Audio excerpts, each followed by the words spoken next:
Hello everyone, it's me again, Shadow Star, and yeah, I'm pretty late on this video. I had a pretty busy day. I went on a big hike with my grandma and my dog, and then I took the dog to my mom's house to meet the whole family. I met my mom's husband, I guess my father-in-law, or my stepfather, I guess, yeah. Met my stepfather, my stepsister's kids, so my niece, well, one of her kids, whose name also happens to be Gracie, and my niece and nephew, like my blood niece and nephew. I'm not going to tell you their names. There could be fucking pedophiles watching, who knows? Anyway, I doubt that last part. Nobody watches these except my immediate family, and none of them are pedophiles. So I wanted to talk a little bit about the paradox of calling yourself humble. That's a tough one. Everyone I've ever heard say, I'm one of the most humble people you will ever meet, they are full of shit every single time. Everyone who's ever said that is either a narcissist or a borderline narcissist. Bragging about how humble you are basically cancels out the humility. So it's hard to describe your own humility. And I have an example that kind of adds a bit of nuance to it. The rapper Hopsin. Now, his real name is Marcus Hopsin, spelt with, Hopson. His rapper name is Hopsin with an I. Hopsin. Now, in his earlier music videos, you would see where at first his eyes look normal, but then when he goes into attack mode, they would morph and they would turn white. And it was as if his alter ego was coming out. So, but then later on, he just had white contacts all the time. Like when he did interviews or when he was performing or whatever. So, I think Hopsin, the rapper, like with an I think it was his alter ego. Who was his main inspiration? Eminem. Eminem had an alter ego, Slim Shady, right? I think that was the same kind of idea. But Hopsin, whenever he got interviewed, not whenever, but a lot of the time, he would say, I'm a pretty humble guy. I'm pretty humble. I'm humble. I don't like to brag, blah, blah, blah.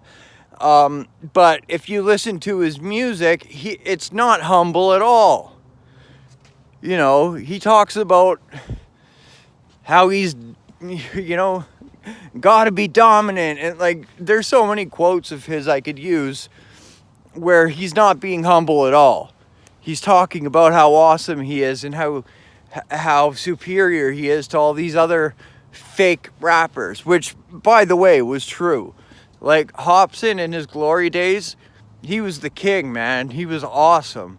But, I don't know. I don't really listen to his new stuff. I'm not really interested in checking it out. I'm sure it's fine, but I don't know. I'm just not interested in checking it out. I don't want to get into that, though. That was besides the point. It really did seem, though, in his interviews that in real life he was pretty humble. I think he was just putting on an act, as a rapper, where I don't know. It's hard to put into words but you get what I'm trying to say, right? He was a performer. Hopsin was like a character, like when he had his contacts in, he was like a character. And it was based on him. It was based on his real emotions, but exaggerated. You know, kind of like the angry video game nerd. James Rolfe, if you ever see him when he's just being himself, he's a pretty humble guy. He doesn't swear much, and he's a pretty mellow dude. But as the angry video game nerd, he swears, he yells, he screams, he's vulgar. He's got one of the most foul potty mouths you'll ever hear.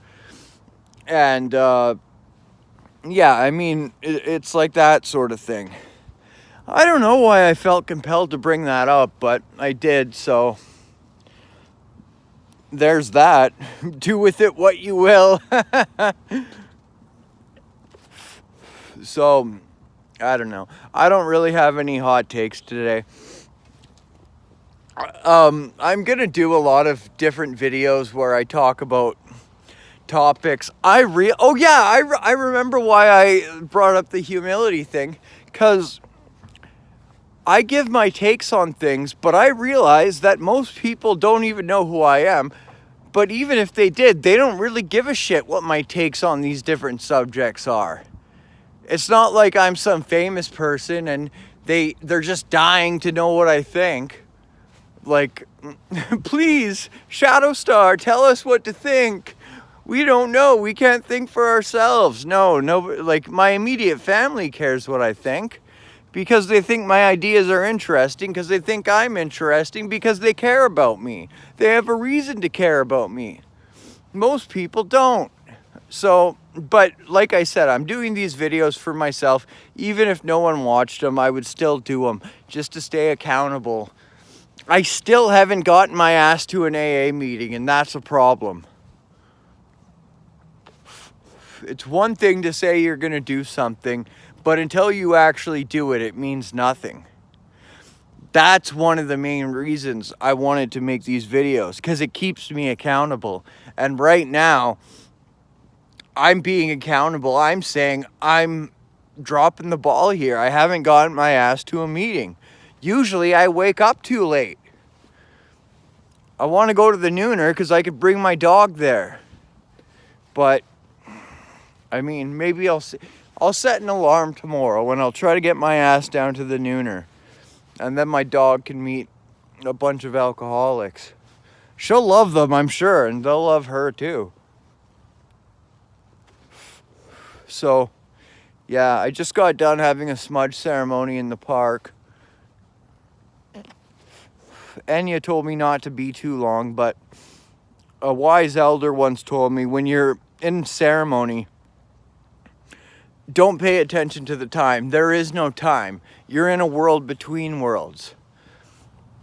Time doesn't matter. You just take all the time you need. You stay in the moment. All that counts is the moment when you're in ceremony, when you're in prayer, when you're in meditation. You're not supposed to think about time. Time is like the antithesis of what you should be focusing on. Anyhow, all the love I experienced today, and the fact that I'm reconnected with my family. Being connected with my family is like essential to my sobriety. If I can't stay connected with them, I can't stay sober. I love them all so much, and they love me so much, and you know, they could really use me in their lives. My niece and nephew could really use an uncle who's there for them. Like, I'm not saying that because I'm, such a great influence, but I've made a lot of mistakes so that they don't have to. I can teach them so they can learn from my mistakes and they don't have to make those mistakes. When they're old enough, I could tell them what kind of path drugs lead you down. That should be helpful. That should help them to avoid going down that path. I don't care if they end up smoking a bit of pot here and there, but I'm not talking about pot. I'm talking about hardcore drugs. And I hope that by being in their lives, they don't ever touch the stuff.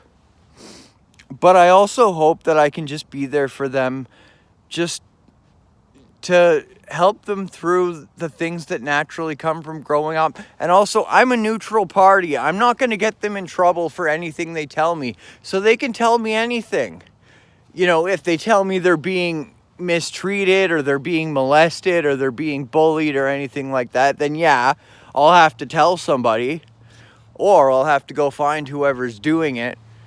No, never mind. I'll get the police to go find them. Hopefully the police get to them before I do, though. Lay a finger on my niece or nephew. Oh boy. Yeah.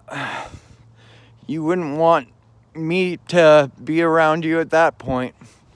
But anyway, I shouldn't be talking like that. I should be praying for people like that. But I don't want them to have the chance to do anything like that. So, you know, I trust my mother who's raising them to keep them safe. And I trust them not to make any stupid decisions that could put them in a situation where they can get harmed. But I still want to be there for them. And I want to be there for my grandma. I want to be there for my mom. You know, they're going through a lot. And they both have a lot on their plate.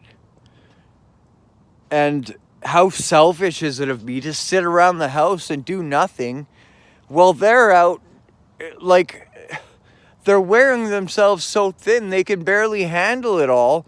And here I am just sitting around at home. Why? Because I'm depressed? Well, no, that's just an excuse. That's self-pity. Yeah, sure, I do suffer from clinical depression. It is a real thing. But I wasn't doing anything about it because of my self-pity. I know that if I start taking 5-HTP, I know that'll help. I know if I exercise every day, that'll help. I know if I set goals and make plans and then actually follow through with them, that'll help. I know that if I go through the 12-step program and practice it on a daily basis, that'll help. I know if I get involved in spirituality and meditate, that'll help. I know if I eat healthy, that'll help. But I wasn't doing any of those things because I'm depressed. I was using that as an excuse. And that is self-pity. And that is totally selfish and self-centered. That is the core of my problem. Not drugs and alcohol, selfishness and self-centeredness. That is what leads me to do the drugs and drink the alcohol. My resentments, my guilt, my shame, and all the shit that I refuse to face because of cowardice. It was cowardice keeping me from facing those things. I'm a man. I'm supposed to be able to face problems as they come on, and I'm supposed to be there to protect my family and to provide for them. Like, that's my duty. So, I don't know. This was kind of an intense video. It kind of went to some, I don't know, pretty crazy places, but hey, that's where I'm at right now. My mind's scattered. It's all over the place. But ever since I started practicing shamanism again, I've been having some pretty wild experiences. I've been seeing apparitions and spirits. I've been having these divine insights and wisdom just given to me, and intuition. I've been noticing synchronicities, and all these magical things are happening for me now. But a lot of it is not easy. A lot of it is very difficult. And a lot of it's scary. But I'm not giving up now, man. It's like the eye of the tiger. I'm rising up to the challenge of my rival. You know? I have the guts. I'm going to get the glory. I'm going to keep going, and I'm not going to stop because I'm a survivor. I should have been dead by now, but I'm not. So I am never going to stop. And you can't stop me now. You know, the devil can't stop me now. He's under my feet. He's defeated. He's defeated. So he can get behind me. And I'm not going to listen to a word he says. And he doesn't scare me anymore. Anyway, I love you all, everyone watching. Like the video if you like it. Dislike it if you dislike it. Subscribe if you want to. Or don't. Whatever. Leave a comment, you know, if you like it, if you like the video. Or leave a comment if you thought it was stupid and you think I should fuck off and die. Either way, leave a comment. That'd be cool. All right. Love y'all. Bye.